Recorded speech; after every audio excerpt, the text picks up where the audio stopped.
Welcome to the weekly news on NaijaWideTV. I am James Odediran. We begin this week's news with reports that a 40-year-old man, Soji Bakari, has been arrested by police detectives for allegedly raping a 10-year-old primary school pupil in a parent's bedroom in Akure, the Ondo State capital.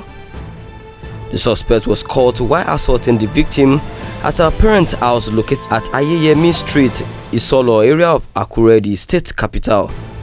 It was gathered that the mother of the victim was in the market where she sells soup ingredients when the suspect sneaked into their house and assaulted her daughter.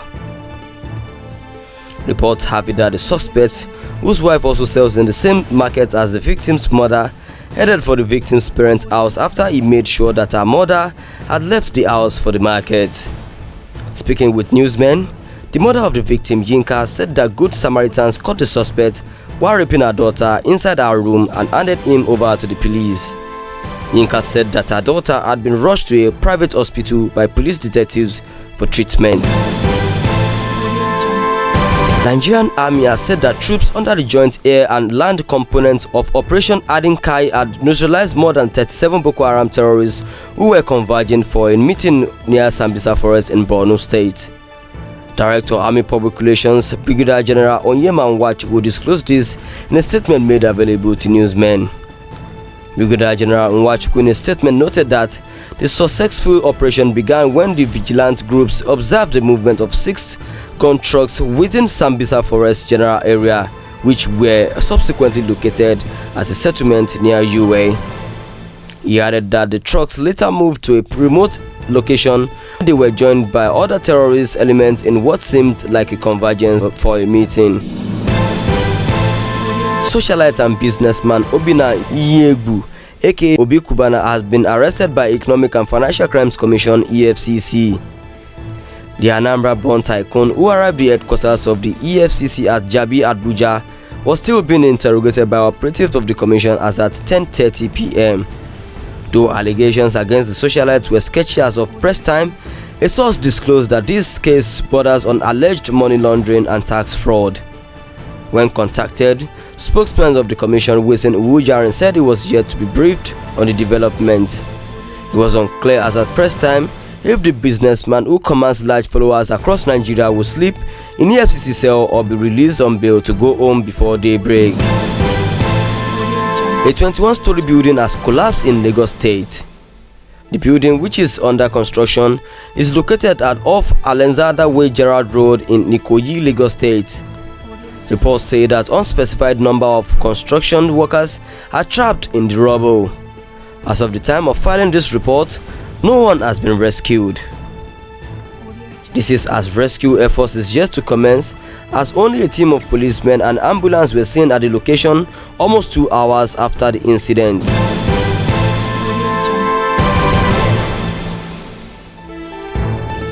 President Muhammadu Buhari has commiserated with the families who lost their loved ones in the Lagos State collapsed building in Ikoyi. He sent his condolences in a statement signed by his spokesman, Femi Adesina. At least 10 persons were feared dead on Monday when a 21-story building collapsed on Gerard Road in the Ikoyi area of Lagos State. The statement read, President Muhammadu Buhari commiserates with families who have lost loved ones in the 22-story building collapse in Lagos, while some are still trapped.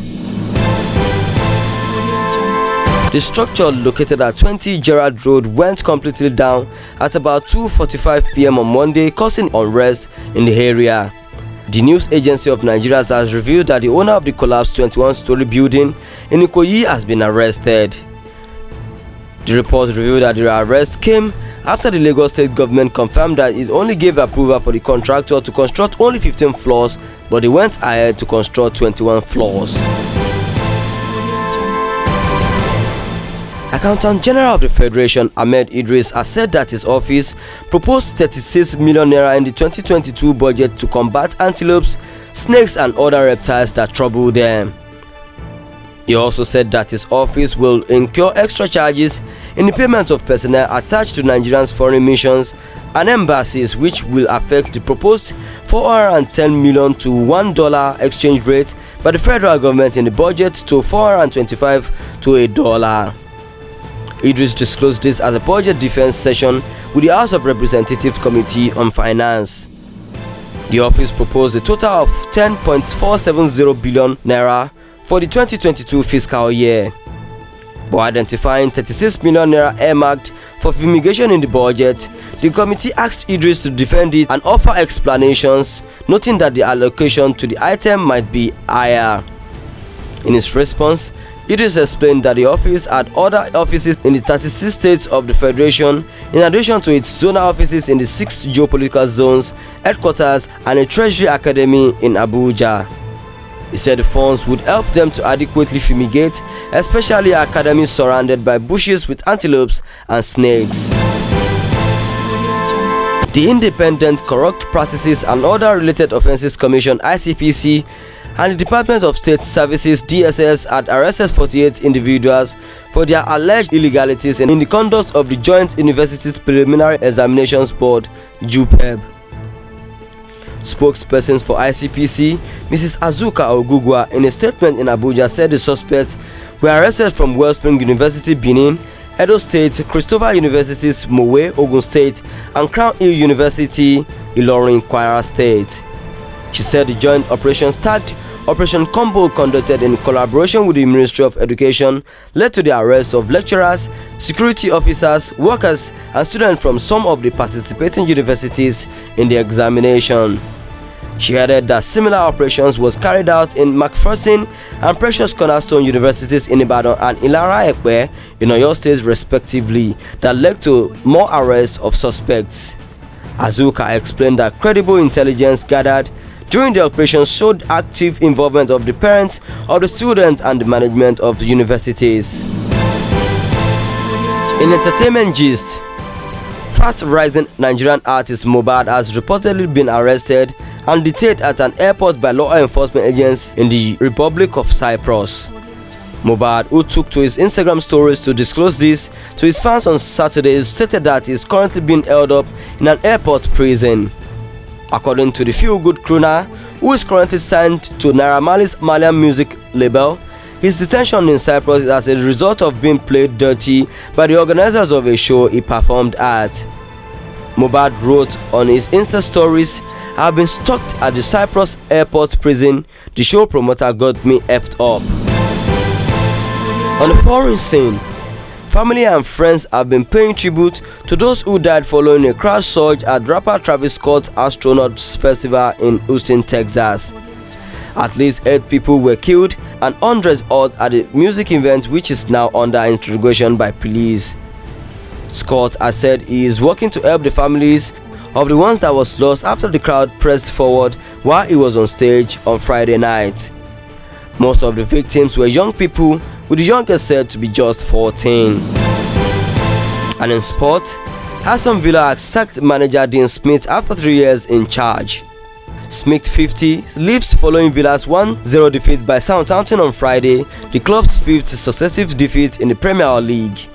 Villa are 17th in the league, 2 points above the relegation zone. Villa said the process to replace Smith has started, but they will not rush into an immediate appointment. However, it is understood that Denmark coach Kasper Jumond is a name of interest to the club and is admired by fellow countrymen Villa's sporting director Johan Lange. Jumond guided Denmark to the Euro 2020 semi-final when they lost to England at Wembley, and the 49-year-old has a growing reputation. Other names are also under consideration, with Villa using the time afforded to them by the international break to hone in on Smith's successor. And that was the news. For more updates, please log on to our website at www.NaijaWide.com and follow us on all our social media platforms at NaijaWide. Thanks for listening. I am James Odediran.